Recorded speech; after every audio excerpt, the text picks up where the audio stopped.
some news that did come regarding, and this is something right up your Strasza, Sauber have gone with a young driver. Yeah. They've gone with Gabriel Bortoleto, and what great news that is for him. Not so good for Valtteri Bottas, who's sort of reinvented himself there as a funny man with all these little memes and naked calendars and all that sort of stuff. But somehow, I guess it makes sense for Sauber to, in the hands of Nico Hülkenberg, they've got a known fast driver, and with Bortoleto, they've got someone who's a coming man of F2.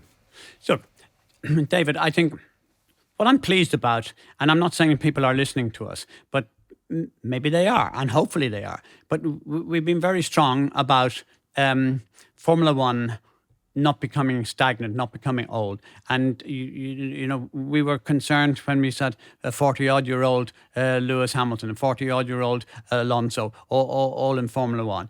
But they are multiple world champions and have every right to be there. So, but at the same time, there needs to be an opportunity for a flow of the latest talent coming through. Look, you've got your son. You must be happy to be able to see this because you realise, and the same as, our great friend Mick Doohan, his son has finally got in, Jack. So he's one of the 4 that are going to be on the grid next year. And I'm absolutely personally overjoyed, not particularly just for Jack, because we know him, but and his dad is an absolute trooper. But the fact is that they've been given this opportunity. And, I've been banging on about this with you for a very long time. And let's hope our words were heeded, because what we've got is 4 young, really top guys. And this guy, Bortoleto, is I'm inclined to pronounce his name like Barrichello. So, but anyway, so I don't get too confused. But anyway, he's managed incidentally, and we should say this,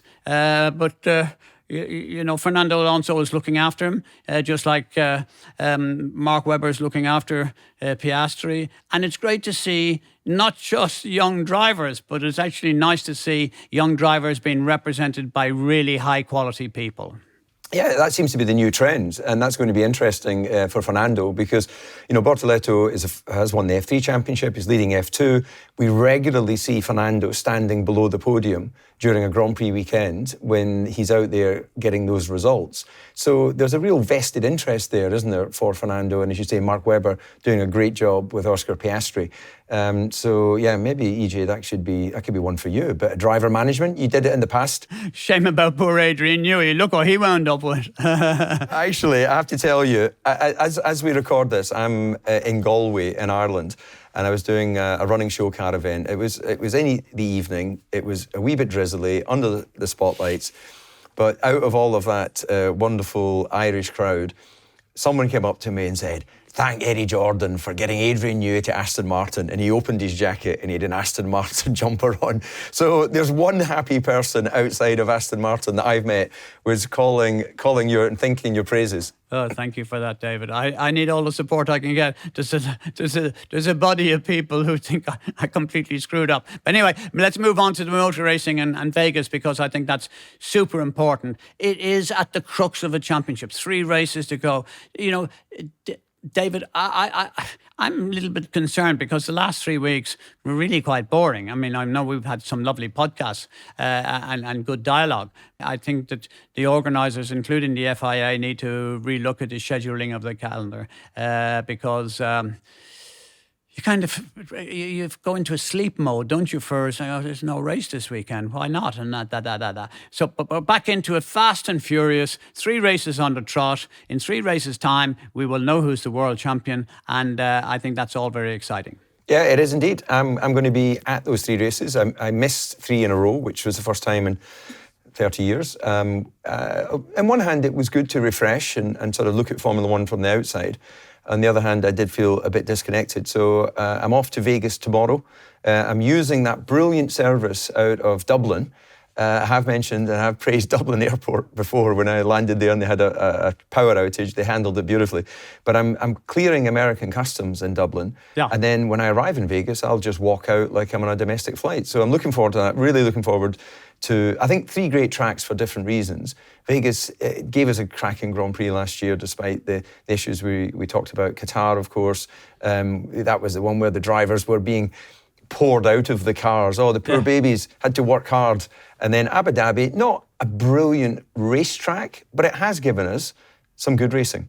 I think Abu Dhabi is a natural closer. It just has everything about it. It's got amazing fun. It's all confined to one area, the marina and the island. People who, what I enjoy quite a bit on the Thursday, we used to have a 4-ball, Carlos Sainz Senior, Junior, myself, and anyone else, either Alan Prost if he was there or anyone else. So there's a lot of golfers who go there. The golf courses are just absolutely amazing on your doorstep.